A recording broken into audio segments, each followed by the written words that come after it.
अगर तुम इस वीडियो पे आए हो तो तुम्हारा कभी ना कभी स्ट्रीट फाइट तो जरूर हुआ होगा। उस टाइम में भी आप पिट भी गए होंगे।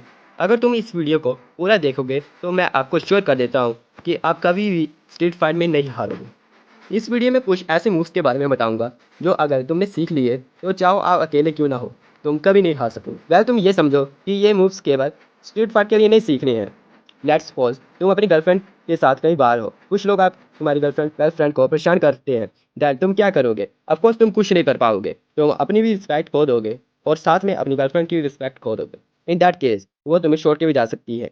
और ये सेम सिचुएशन तुम्हारी सिस्टर के साथ भी हो सकती है, तुम्हारी मम्मी के साथ भी हो सकती है। अब तुम जब तैयार हो मूव्स को सीखने के लिए तो आप इस वीडियो को ध्यान से देखना। मूव नंबर 1, पंच। पंच एक बहुत ईजी एंड इफेक्टिव मूव। अगर तुम सही से करते हो तो तुम्हें पंच ऐसे नहीं करना कि जैसे यूएफसी में देखती हो, वो एक रिंग फाइट है और तुम यहाँ पर स्ट्रीट फाइट में होंगे। तुम्हें पंच हमेशा अपने ओपोनेंट की सेंसिटिव जगह पे मारना है, जैसे चेस्ट एंड जॉ। क्योंकि तुम ऐसी जगह पे मारते हो तो तुम्हारा ओपोनेंट को डैमेज बहुत होगा। मे बी वह एक ही पंच में नॉकआउट हो जाएगा। तुम्हारी ये बात याद रखना कि इस पंच का परफॉर्म करते समय हाथ को पीछे मत ले जाना। अपना पूरा पोटेंशियल एंड पावर लगाने की कोई कोशिश मत करना। अगर तुम्हें इसका मे बी तुम्हारा ओपोनेंट तुम्हारे रिएक्शन को ही देख के फर्स्ट अटैक कर सकता है। अगर वो एक से ज़्यादा हो गए तो तुम जानते हो तो तुम्हारे साथ क्या क्या हो सकता है। अगर तुम बोलोगे कि पूरा पोटेंशियल नहीं लगाया तो उसे डैमेज नहीं होगा। चलो मैं तुम्हें बताता हूँ।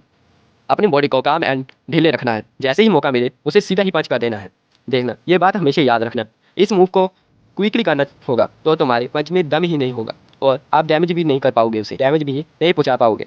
और जब तुमने फर्स्ट पंच किया है तो तुम जानते ही हो तुम्हारे साथ क्या होगा। इसलिए इस पंच का अभ्यास करना जरूरी है। इसके लिए तुम्हें एक टर्म में राइस भर के उसमें पंच का अभ्यास करते रहना चाहिए।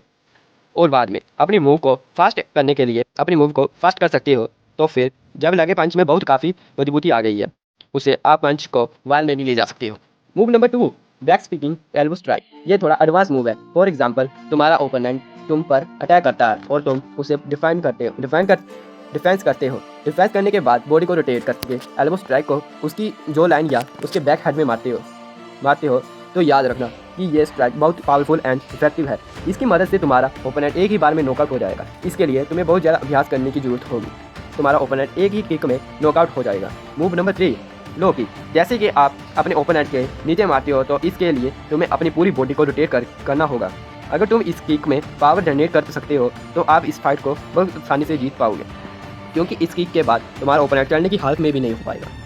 दैन अगेन, इस किक को करने के लिए आपकी बॉडी का फ्लेक्सिबल होना जरूरी। इसके लिए आप यूट्यूब से ट्यूटोरियल देख सकते हैं फ्लेक्सिबल बनने के लिए। इस किक को परफॉर्म करने से पहले इसका अभ्यास करना बहुत जरूरी है एंड आपकी बॉडी का फ्लेक्सिबल होना बहुत जरूरी है। देखो भाई, फाइट करके किसी का भी आज तक भला नहीं हुआ। आपको इन मूव्स का इस्तेमाल तभी करना है जब आपको लगे कि मेरा ओपोनेंट मुझे मारने के लिए तैयार है, मारने वाला है, तभी एक्शन लेना है। अगर तुम्हें लगे कि तुम्हारा ओपोनेंट तुम्हें मारने के लिए तैयार है तो आपका फर्स्ट अटैम्प्ट होना चाहिए। आपको फर्स्ट पंच ही करना चाहिए। अब कुछ लोग बोलेंगे तुमने फोर्थ मूव्स के बारे में बताया नहीं। चलो मैं बता देता हूँ कि यही था फोर्थ मूव, कि अगर आप स्ट्रीट फाइट को अवॉइड कर सकते हो तो अवॉइड कर देना चाहिए।